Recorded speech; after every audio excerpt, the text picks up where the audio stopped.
All right, welcome back. I'm going to try to give you a little twofer here today. Follow up on this radio. Gentleman sent it in for a bad encoder. We're skipping channels, okay? The channel selector, encoder, whatever you want to call it, okay? We've got a new one in, much better than the old one. Doesn't skip channels and has a much better feel to it.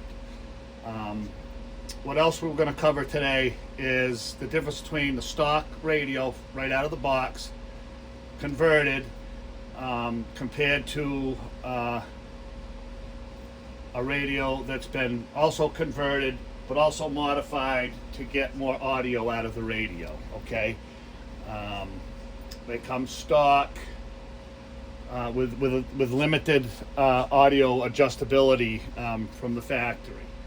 And that can be upgraded to get good audio throughout the whole power band.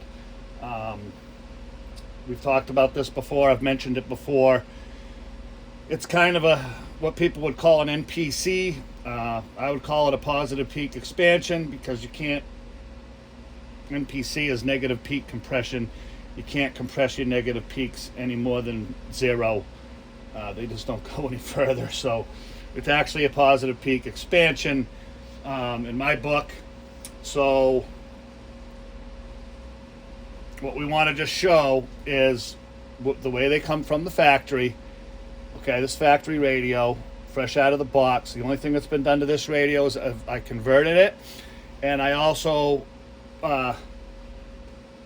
adjusted the modulation down to the best you can get it from the factory. So we're going to show you what it looks like from the factory, and then what it looks like after the conversion's been done for that modulation adjustment. So we'll just get you over here on the scope, and just want to show you the difference. Okay, so with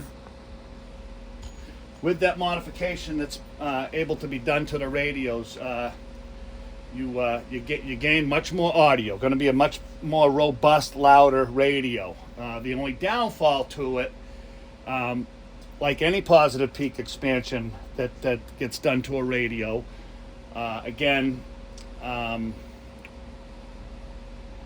positive peak expansions a real good modification for running an amplifier. So you can still get a low dead key, get the full potential of the power out of the radio to drive an amplifier, and hopefully just maintain a nice low dead key and push an amplifier to its max. Okay, but with these radios, obviously they're very good to run amplifiers with, and doing this modification gets them sounding really nice and loud. Okay, they're very clean, very clear, and they're very loud. Okay, and in my book, if you're spending the money on a Stryker, Strykers have always been known to be a good, clean, loud radio. The modification really should be done. There are some out there that that just tune them stock out of the box and claim that that's the way it's supposed to be because I said so.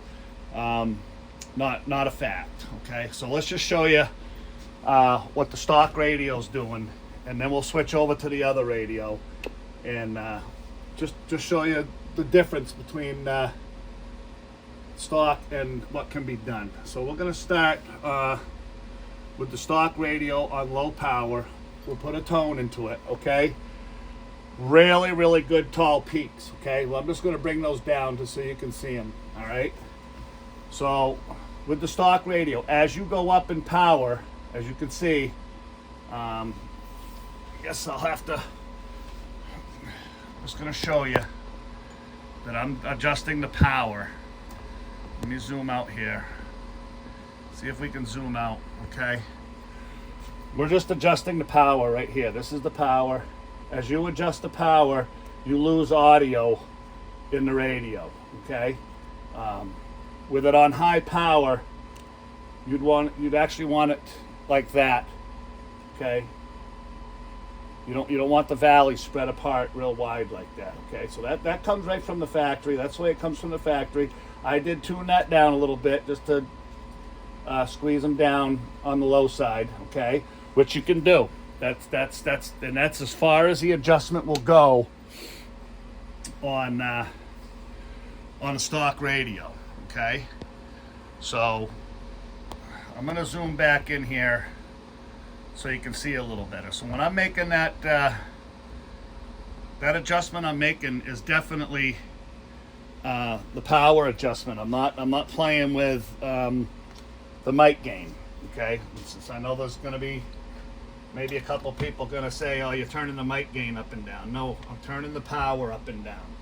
So that just on that stock radio, that's just showing you that they come limited from the factory, basically. Okay, and there is a proper way to do the modification to the radio to give the ability to adjust that modulation in the higher power settings. Unfortunately, like I said, with most of these types of modifications, whether it be done and being able to be done from the factory, and or whether it's done on the bench, you lose some of your high dead key. You have to give a little to get a little. So that stock radio, I didn't show it to you, but that stock radio is dead key in about 1.5 watts on low and probably about 9 on high. The radio that's been modified is 1.5 watts on low and probably around 6 or 7 on high. Probably more like around 6. So you have to give just a little bit to gain that audio that you're looking for out of the radio. Okay, so we'll start with the used radio, I guess we'll call it. Okay, it's not a new radio. Okay, let me get that set for you. Okay, throw a tone in. Okay, so there she is on low. Okay, and then we'll just turn the power up. Okay, see how your negative valleys stay right down at the bottom where they're supposed to be. All right, you get that throughout the whole power band. Okay, so that's the difference between your stock and a radio that's been modified the right way to be able to turn that modulation up. Stryker calls it A&L, but it's all modulation anyway. So, like I said in the past videos, you can these radios right here, you can adjust from mild to wild. Okay, and again, they're really nice little radio to run like a 4-pill amplifier with. You know, whether it be a Class C or a Texas Star Class AB type amplifier, whatever it may be. And with that being said, it's definitely always a good idea to get the radio matched to the amplifier matched to the radio. It's pretty important. You just don't want to just start cranking the radio into the amplifier. So what I want to show you over here is, because some people, I don't know if you're going to be able to see that. I'm going to take the camera down just so you can see. We'll get you a little closer on this. So there is a proper way to do the modification on the radio. This right here was an attempt to do it, okay, but not the proper way. This is the component that's missing right here is Q512, okay, which is basically the same thing as clipping, I guess maybe TR32 out of like a Connex type radio, okay. But you can see right here, they pulled the masking off the traces here, okay, those two spots right there. Now that's a pad, that's a soldering pad, that's a soldering pad, and there's supposed to be a third pad right here. They completely ripped the pad off the board and the trace going in between the two components, okay. It's really supposed to look like this, okay? There should have been a trace coming off that leg, okay? 3 pads, all right? So they really damaged that radio. We had to repair that radio. We did get it up and running. Shoot. Let me get you in there. Okay, so what we did is we got some mask on the traces. We put the component back in, and we just had to run a jumper between the 2 components. Okay, so that right there was a bad attempt to clip the radio, and it almost destroyed the radio, but we got it back up and running. Anyway, on the radio that came in for repair, okay, got nice channel selector now. Doesn't skip a channel. Everything's right on the money. Okay. So anyway, that's just a quickie on those. I could sit here and show you dead keys and all that stuff, but both radios do swing about the same, right up there around between 60 and 70 watts. It's just that A&L and or modulation modification that can be done is going to make the radio just nice, robust, loud radio. And I believe with the money that you're spending on these things, that's really the way you want it. Maybe some people don't, some people, they don't care about that. Personally, and a lot of my customers, they want their radio good and loud and clean all at the same time. And it's very doable with these if you know the proper way of doing it. Not only have I seen, well, actually, what I just showed you on the computer, that's the first time I've ever seen that butcher job done. But I've seen a couple of them come in here with different modifications, jumper wires,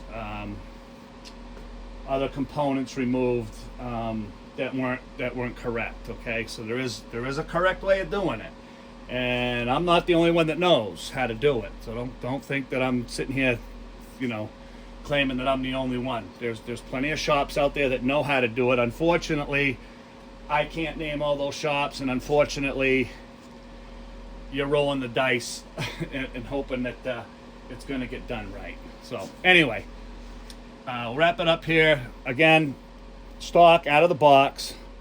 The only thing I did to it was adjust the modulation down on the low side of the radio, which does nothing up in the higher output side of the radio. Once you start going up in power, you start losing that audio. The radio in for repair has already been done, and as you could see, it maintained that modulation, well over 100% modulation, absolutely loud and crystal clean, and that's that's the way we like it. So anyway, we do have these for sale. This radio's for sale. If anybody's interested, those out the door are going for like $315 out the door plus shipping, and it'll be done any way you want it. So we can leave it mild, what I would call the wet noodle radio, or we can modify it and get it putting out the way it should be. So anyway, hope you gained something on that. Again, if your encoder, your channel selector's messed up, we've got those in stock too. It's not really an easy fix. The radio completely has to be torn down. The whole faceplate has to be torn down to get them out the right way, but can be done. So if the skipping of the channels is driving you crazy, don't be afraid to give us a call and get the radio to us. We can straighten that out for you. Okay, so that's that on that. Stryker 447 HPC2, good strong radio. If you can handle the size of it, because the controls are real close together. So if you got big hands, sometimes it can be kind of a pain in the ass, trying to adjust everything. But if you want a good, clean, loud radio, these are a decent radio to have. So anyway, again, I hope hope that cleared up a little bit of the nonsense that's been going on with whether or not you can run a barefoot radio. I mean, a stock radio, you know, just converted, and you can with any radio. Don't get me wrong, Connex, Rangers, any radio, export radio that's been just converted to 11 meters, you can run them the way they come from the factory. But they all really need, if you really want to get your money's worth out of the radio, they all need a little bit of tuning to get them right. So anyway, that's going to wrap this up on that one, and we'll see you on the next one. Thanks for watching.